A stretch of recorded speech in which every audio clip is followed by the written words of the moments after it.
जय श्री कृष्ण, जय श्री राम, जय गौ माता, जय राधे श्याम। और आप सब कैसे हैं? आप देख रहे हैं तुलसी तपोवन यूट्यूब चैनल। और इस वीडियो में हम चर्चा कर रहे हैं कि आपने सफला एकादशी का व्रत किया है तो उसके पारण का समय क्या है। कोई भी हम व्रत करते हैं तो उसमें पारण का बड़ा ध्यान रखना होता है। और विशेष रूप से एकादशी के व्रत में तो पारण को देखा ही जाता है। पारण क्यों किया जाता है? व्रत में जान अनजान में कोई त्रुटि हो जाए, कोई अपराध हो जाए, ज़रूरत से ज़्यादा फलाहार ले लिया, दिन में सो गए, या किसी से लड़ाई झगड़ा हो गया, किसी के लिए कुछ बुरा सोच लिया, तो पारण से ये सब इसका समाधान हो जाता है। पारण से भगवत अपराध क्षमा हो जाते हैं। तो पारण का समय मैं बता रहा हूँ। एक तो मैं निवेदन करूँगा आपको पारण करना कैसे। यदि उस दिन रविवार नहीं पड़ता है पारण वाले दिन, तो आंवले के फल से आप पारण कीजिए, तुलसी पत्र से आप पारण कीजिए। यदि आप प्रदोष का व्रत नहीं रखते हैं और यदि उस दिन प्रदोष पड़ रहा है और आप प्रदोष का व्रत रखते हैं तो चावल लेना मत। यदि प्रदोष नहीं पड़ रहा है तो अपना व्रत आप चावल, गंगाजल और तुलसी पत्र के साथ में ही आप पारण कीजिएगा।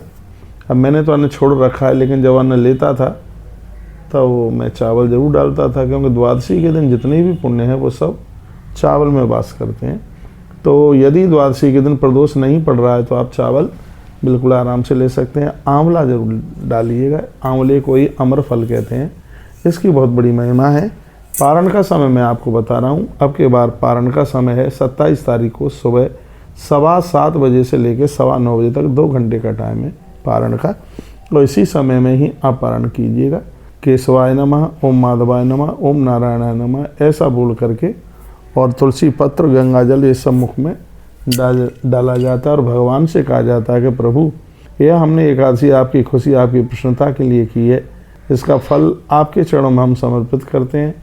इसका कोई पुण्य हमें प्राप्त होता है तो यह फल दे दो कि आप प्रसन्न हो, हमारे पूर्वजों को आप मुक्त कर दें। भगवान, घर में किसी भी प्रकार की कोई किल्लत और दिक्कत ना हो, ऐसी प्रभु से प्रार्थना की जाती है। और आपने सफला एकादशी का व्रत किया है। सफला एकादशी का व्रत पूरे परिवार को सफल कर देती है। इसमें व्रत करने वाले साधक अपना पुण्य अपने बच्चों को दे देते हैं, जिससे उनका कारोबार चलता है, उनकी नौकरी इत्यादि की बड़ी बढ़िया व्यवस्था उनकी होती है।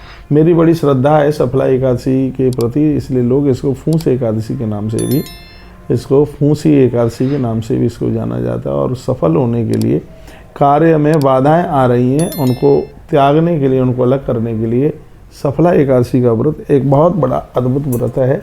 तो यह व्रत आपने किया होगा। तो ये पारण का समय हमने आपको निवेदन कर दिया। इस टाइम में आप इस 11 का पारण कीजिएगा।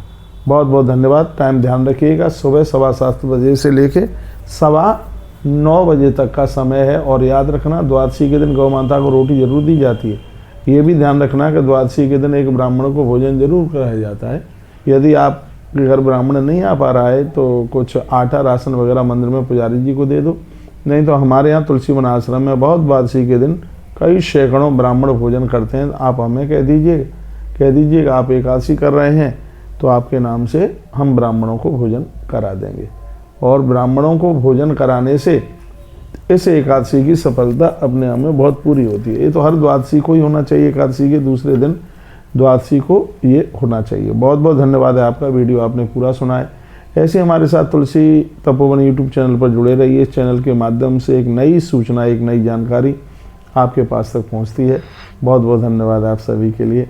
अपना ध्यान रखिए। घर की पहली रोटी गौ माता को दीजिए, जिससे गौ माता के प्रति हमारी श्रद्धा रहे, गाय बचेगी, देश बचेगा। हर हर महादेव, घर घर महादेव।